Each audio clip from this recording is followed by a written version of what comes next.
Hello my viewers, this is Bharti Sharma. Welcome to my YouTube channel. Today I'm going to teach you an interesting structure. That name is can't help. Can't help.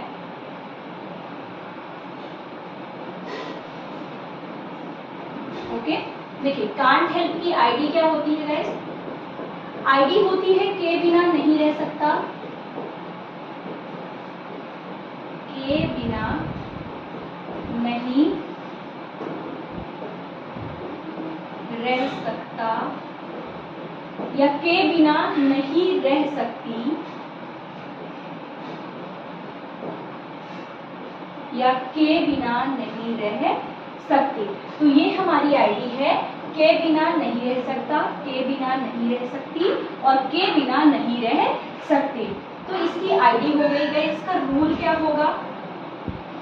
इसका rule होता है, first of all we have to write down subject, after subject what comes? Can't help. After can't help we have to use fourth form of the main verb, fourth form of the main verb, and then we will use as usual object, and after object we have to use what? Other word. So this is the complete rule of can't help. Now see the examples, and through example you will be able to understand better than this. Okay, now pay attention guys. can't help ID हो गई कि के बिना नहीं रह सकता। अगर आपको किसी भी हिंदी के सेंटेंस में लास्ट में मिल रहा है के बिना नहीं रह सकता, ठीक है, तो आप उसे कैसे ट्रांसलेट करोगे? Because we are learning spoken English, तो फाइनली हम ये स्ट्रक्चर के थ्रू ही सीखते हैं कि कैसे ट्रांसलेशन होगा। तो हम सबसे पहले लिखेंगे subject. You know very well, I have explain it, I think my earlier videos you should see guys, because over there I have explained very well nicely that what is called subject. So doer हो जाएगा हमारा subject. After that we have to write can't help. After can't help what will be written? Fourth form of the main verb. Now if you ask me a question that what is called fourth form of the main verb, so I would like to tell you guys that the fourth form of any main verb becomes when we add ing of any main verb first form. So that will become what? Fourth form of main verb. Now see the example. Here I have written tell. Tell is the first form of. This is called first form. Tell means होता है क्या? बताना. Tell का means क्या होता है? बताना. If you know that the told is called second form and similarly told is called third form. This one is second form and that one is called third form. Now we have to pay attention that how can we make it into fourth form, because this is the first form. Now we have to convert it into fourth form. So see what I have told you a little while ago. I have told you guys that the ing is must to used at last of any main verb, the word which is about to be made in fourth form. So at last what will be used? ing. If I have to convert this first form into fourth form, so how will I make it? Tell is the first form. Now I will use ing at last of this word, and that will become fourth form of the main verb. So I think you must have understood what I want to make you understand. Okay, go. If I have to convert it into fourth form, go, you all know, you all are aware towards this. Go is called first form. Go means jana and tell means batana. Okay, now second form of the main go is went, and the third form of go is gone. If anyone asks me that Bharti, you need to convert this go into fourth form, then how will I convert it? Nothing I have to do except ing at last of the main verb. So I will convert it into fourth form go, and I'm gonna write ing, and this became fourth form. This is called fourth form of the main verb. So guys, this was the rule for converting any main verb first form into fourth form. Now you must have understood. देखिए, मैं हिंदी में भी थोड़ा सा explain कर दूं। किसी भी मेन वर्ब का फोर्थ फॉर्म बनाने के लिए हमें मेन वर्ब के फर्स्ट फॉर्म में ing लगाना पड़ता है। ing लगाते ही वो हमारा फोर्थ फॉर्म बन जाता है। तो आप इसको समझ गए होंगे।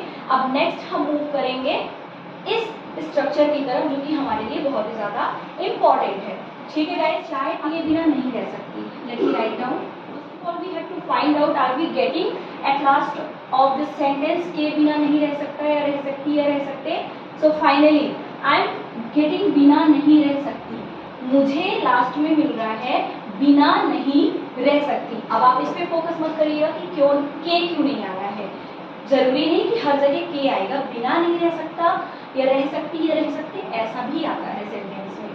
तो मैंने इसको देखा और मैं समझ गई कि मुझे कौन सा वाला स्ट्रक्चर यूज करना है, कांट हेल्प वाला यूज करना है। तो अब मैं इसको कन्वर्ट करने जा रही हूँ इंग्लिश में। So first of all I will write subject. So what is subject in this sentence? मैं, आई। उसके बाद क्या लगाया जाता है? Can't help. I can't help. अब देखो, आजकल अगर देखा जाए दीज डेज ओनली एक ही चीज यूज होता है, हैव। खाने पीने दोनों के लिए आजकल यूज किया जा रहा है हैव। और इससे पहले अगर बात की जाए तो सेपरेट यूज किया जाता था। जैसे कुछ भी एडिबल थिंग्स था, एडिबल थिंग्स में हम यूज करते थे ईट।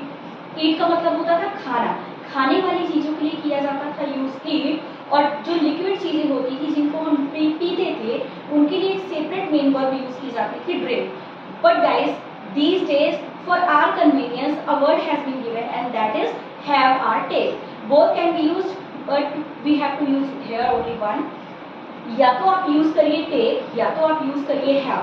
हैव बहुत ही ज्यादा एडवांस वर्ड है जो कि these days बहुत ही ज्यादा आप बोल सकते हैं प्रिवेलिंग में है ये, इसको सभी लोग बोलते हैं। तो हम इसको ध्यान से देख लेते हैं कि क्या यूज करें। तो मैं सब लिखे दे रही हूँ, it's up to you what do you have to use. I can't help. First तो हो गया टेक। तो टेक का मैंने टेकिंग बनाया क्योंकि फोर्थ फॉर्म लिखा है। कैसे फोर्थ फॉर्म बनता है? I have explained a little while ago in this video. किसी भी मेन वर्ब के फर्स्ट फॉर्म में आईएनजी लगाने से वो फोर्थ फॉर्म बन जाता है, ठीक है। तो टेकिंग हो गया। अगर मैं यूज कर रही हूँ हैव तो हैव में क्या हो जाएगा? हैविंग हो जाएगा। And if I am using drink so drinking, it will become drinking.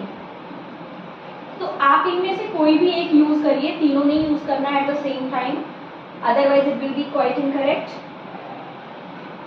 Okay, after that what do we have to use? Object. तो ऑब्जेक्ट हमारा चाय है, सो I can't help taking tea. Guys you have to write down I can't help taking tea. So I'll be able to give only one example. Now I will give you oral example. You can write down if you want, guys. देखिए, अगर मैं अब आपको बता दूं कि इसके और एग्जाम्पल क्या हो सकते हैं तो आप ध्यान से सुनिएगा। मैं तुमसे बात किए बिना नहीं रह सकती। I can't help talking to you. मैं उसे समझाए बिना नहीं रह सकती। I can't help making him understand. अगर मैं बोलूं कि वह तुमसे बात किए बिना नहीं रह सकता, he can't help talking to you. अगर मैं बोलूं कि मैं चाय पिए बिना नहीं रह सकती, I can't help taking tea. अगर आपसे कोई बोल रहा है सुनो मैं कॉफी पिए बिना नहीं रह सकता, I can't help taking coffee. I can't help having coffee. I can't help drinking coffee. It's up to you. Any main verb you can use here, guys. There I have given 3 main verbs. It's up to you totally. If you want to use take, then you can. If you want to use have, then you can. If you want drink, then you can use. Guys, some more examples I'm gonna give you.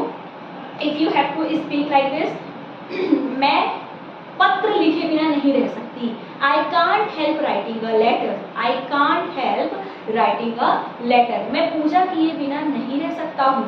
I can't help worshipping. आपको main verb में fourth form जरूर बनाना है। आप इसको use करिए, बहुत ही अच्छा structure है।